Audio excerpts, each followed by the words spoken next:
हमें trial balance और adjustments दी गई हैं। इस समय हमें ट्रेडिंग अकाउंट नहीं बनाना है क्योंकि ट्रेडिंग अकाउंट का हमें बैलेंस दे रखा है। Profit and loss account draw करें एक पेज पे, और एएसएफओ उसका हेडिंग मैंने आपको 11th स्टैंडर्ड में सिखाया था। Administration expenses, selling and distribution, financial expenses, other expenses. Thumb rule कहता है यहाँ पर हमें 6 लाइन्स चाहिए, यहाँ पर 5 लाइन्स चाहिए, यहाँ पर 3 लाइन्स, और ये रेस्ट ऑफ द पेज एक लाइन छोड़ के अदर इनकम्स। नेक्स्ट पेज पे profit loss appropriation account draw करेंगे जो 10 लाइन्स सफिशिएंट है। उसी पेज पे पार्टनर्स कैपिटल अकाउंट, यहाँ current account as the case में भी, यहाँ पे इस समय हमें पार्टनर्स कैपिटल अकाउंट बनाना है। 6 to 8 lines sufficient. Next page पे बैलेंस शीट बनाएंगे। Asset side non current assets में यहाँ पे 10 लाइन्स का थंब रूल है। यहाँ पे रेस्ट, कैपिटल में 6 लाइन्स, नॉन करंट लायबिलिटीज में 5 लाइन्स और रेस्ट। ये सब ड्रॉ करने में आपको मैक्स टू मैक्स 5 मिनट्स लगने चाहिए बोर्ड एग्जाम्स में। Let us start. हम एडजस्टमेंट पढ़ लेते हैं और उन पे फिर टिक कर देते हैं। जैसे सैलरी पर है, बैड डेट्स पर है तो हम डेटर्स बैड डेट्स पे टिक कर लेते हैं, डेटर्स पे टिक कर लेते हैं। कमीशन पर है और सैलरी पर है। अब हम सम स्टार्ट करेंगे ट्रायल बैलेंस पे क्रेडिट साइड से। It's always advisable you start from the trial balance and adjustments later on करें ताकि सम भरा हुआ दिखे और अच्छी मार्क्स मिले। सबसे पहले कैपिटल्स दे रखे हैं तो वो पार्टनर्स कैपिटल अकाउंट में क्रेडिट साइड लिखेंगे। Trial balance has one effect same side. Trial balance में वो आइटम क्रेडिट साइड दे रखी है तो हमें क्रेडिट इफेक्ट देना है। लोन ऑफ ब्रह्मा पार्टनर है, लोन एक नॉन करंट लायबिलिटी है, तो बैलेंस शीट में नॉन करंट लायबिलिटीज में हम लोन लिख देंगे 50,000। अब इस पे एक सीक्रेट एडजस्टमेंट होती है। आपने चैप्टर 1 के वीडियोस देखे होंगे तो उसमें लिखा हुआ है कि 6% interest on partners loan. Calculators on करें, 50,000 इंटू 6% इंटू, नाउ 1 जुलाई को है लोन और 31 मार्च को हम ट्रायल बैलेंस बना रहे हैं।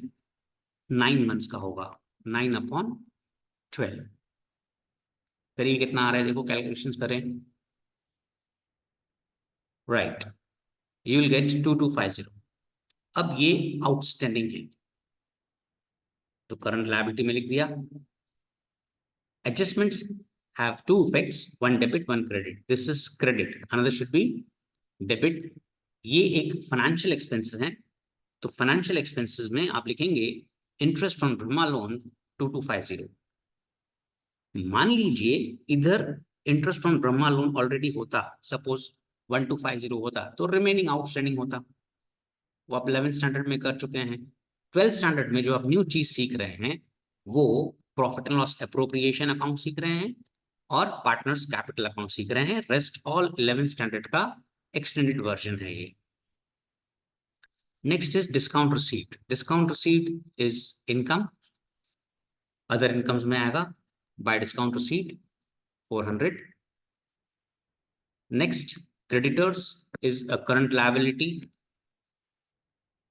creditors current liability में लिखेंगे 25,000। कमीशन इज अवर इनकम और इस पे एडजस्टमेंट थी तो हम इनर कॉलम में लिखेंगे और एडजस्टमेंट बाद में सॉल्व करेंगे, अभी नहीं। सम पूरा कंप्लीट हो जाए, ट्रायल बैलेंस कंप्लीट हो जाए ताकि सम भरा हुआ हो। अगर भगवान ना करे हमसे छूट जाए पेपर तो एटलीस्ट ट्रायल बैलेंस कंप्लीट होगा तो बहुत अच्छा मार्क्स मिलने का चांस है। बिल्स पेएबल, बिल्स पेएबल हमारा करंट लायबिलिटी है तो करंट लायबिलिटी में लिखेंगे। Next, trading account. तो ट्रेडिंग अकाउंट का क्रेडिट बैलेंस मतलब ये हमें ग्रॉस प्रॉफिट दे रखा है तो प्रॉफिट एंड लॉस अकाउंट में credit side by gross profit. अब trial balance has one effect same side, credit side दे दिया। अब हम डेबिट साइड आते हैं। Trial balance has one effect same side, इन सभी आइटम्स के हम डेबिट इफेक्ट्स देंगे। सबसे पहले ड्राइंग्स 11th स्टैंडर्ड में ये हम लोग कैपिटल में से माइनस करते थे। यहां पर हम कैपिटल अकाउंट के डेबिट साइड दिखा देंगे। कर वही रहे हैं, कैपिटल में से माइनस ही कर रहे हैं। ये कैपिटल, इसमें से ये माइनस, ये कैपिटल, इसमें से माइनस, पर दिखाने का तरीका ये है कि हम पार्टनर्स कैपिटल में डेबिट साइड दिखाएंगे। फिर दे रखा है lease hold building, secret adjustment है। अब लीज होल्ड बिल्डिंग हमारा नॉन करंट एसेट है। लीज होल्ड बिल्डिंग अंदर लिखेंगे क्योंकि सीक्रेट एडजस्टमेंट को साथ साथ करना पड़ेगा। 10 ईयर्स का लीज है और 2016 से शुरू हो रहा है और 2017 का हमारा ट्रायल बैलेंस है, मतलब 1 साल हो गया है लीज को। कैलकुलेटर ऑन करें, 60,000 टाइप करें, डिवाइड का बटन टाइप करें 10 और इज इक्वल टू का बटन टाइप करें तो 6,000 आपको कैलकुलेटर की स्क्रीन पे नजर आएगा। 6,000 रुपये हमारे को लीज राइट ऑफ करनी पड़ेगी। लीज में से माइनस, रिटर्न ऑफ 6,000, 54,000 बाहर लिखा। डेबिट में से माइनस किया तो क्रेडिट इफेक्ट। एडजस्टमेंट्स के होते हैं दो इफेक्ट, एक डेबिट एक क्रेडिट। यहां से माइनस किया क्रेडिट, दूसरा आना चाहिए डेबिट। अदर एक्सपेंसेस में लीज रिटर्न ऑफ 6,000। नेक्स्ट है मशीनरी ऑफिस। अब मशीनरी ऑफिस है तो इसको हम लिखेंगे नॉन करंट एसेट्स में, अंदर लिख रहे हैं क्योंकि एडजस्टमेंट है। नेक्स्ट है डिस्काउंट अलाउड। डिस्काउंट हम क्यों देते हैं? माल को सेल करने के लिए और टाइमली पेमेंट के लिए। तो सेल्स एक्सपेंस है, तो सेलिंग एंड डिस्ट्रीब्यूशन में डिस्काउंट अलाउड 350। नेक्स्ट है डेटर्स, हमारे करंट एसेट्स हैं तो करंट एसेट्स में लिखेंगे डेटर्स, इनर कॉलम में लिखेंगे क्योंकि एडजस्टमेंट है। फिर कैरेज आउटवर्ड। अब कैरेज आउटवर्ड एक सेलिंग एक्सपेंस है। प्रॉफिट एंड लॉस में हम डेबिट साइड लिखते हैं, सेलिंग एंड डिस्ट्रीब्यूशन के अंदर कैरेज इनवर्ड होता तो वो ट्रेडिंग अकाउंट में आता। इस समय ट्रेडिंग अकाउंट बनाना नहीं है। फर्नीचर एंड फिक्सचर हमारा एसेट है, उस पर एडजस्टमेंट है इसीलिए हम लोग अंदर लिखेंगे। मशीनरी में एक लाइन छोड़ देना क्योंकि एडजस्टमेंट नहीं तो कैसे करोगे। Next salary.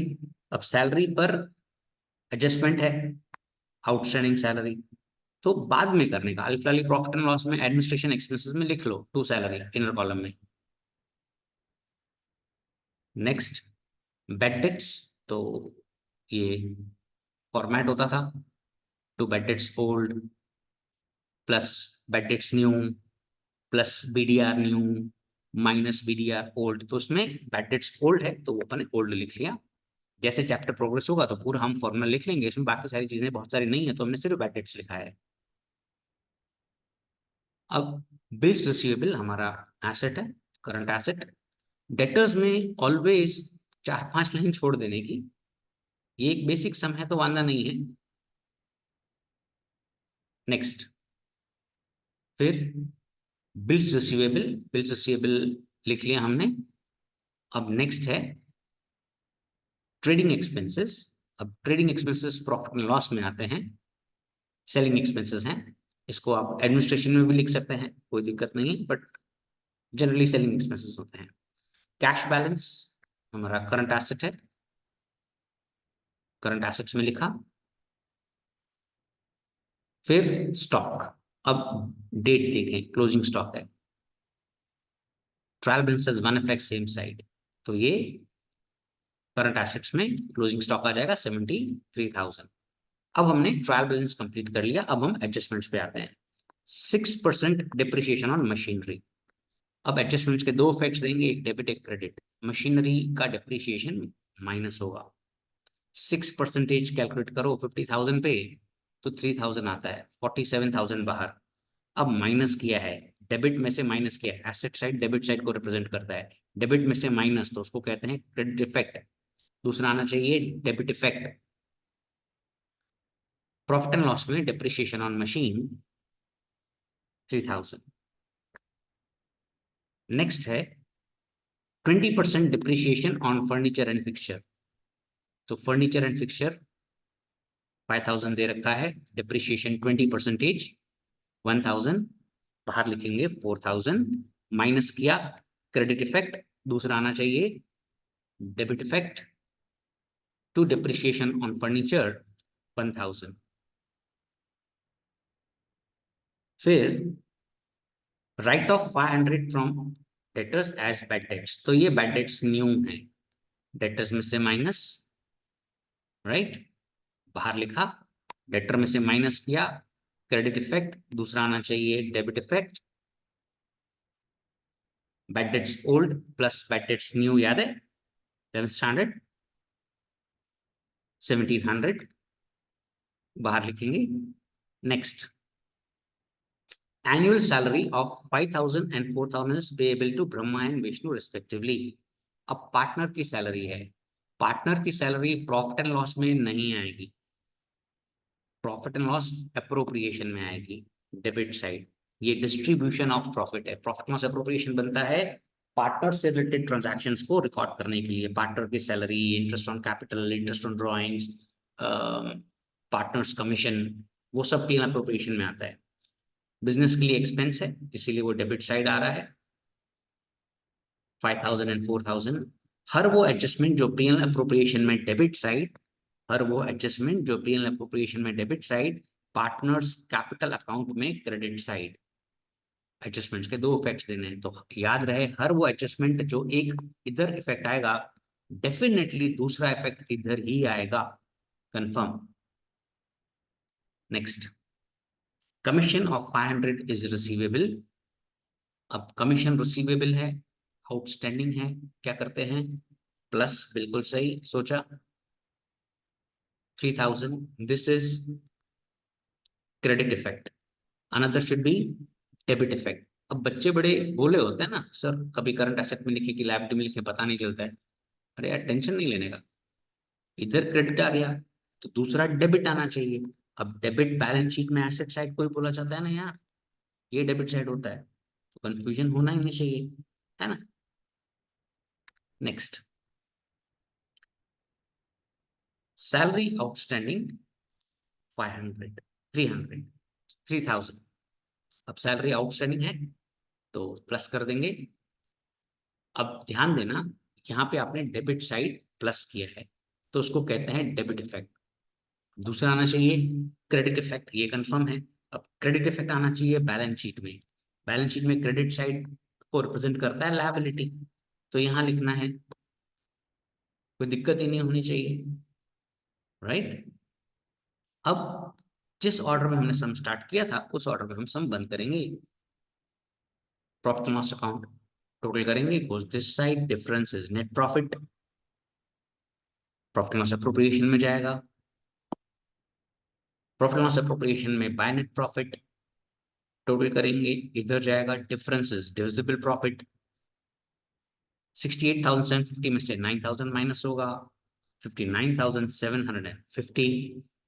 Profit and loss ratio दे रखा है 3:2, कैलकुलेटर ऑन करें, 59,750 into 3 divided by 5, 35,850, and rest goes to Vishnu। Debit effect दूसरा आना चाहिए, credit effect bye divisible profit, partners capital account में क्रेडिट साइड दे दिया, टोटल किया, इधर गया डिफरेंस बैलेंस सीडी, टोटल किया, इधर गया difference balance CD. Debit effect दूसरा आना चाहिए, क्रेडिट इफेक्ट कैपिटल्स में Brahma and Vishnu and total. Now you total this, it should tally, which is 2,44,000 on both sides. Wish you good luck.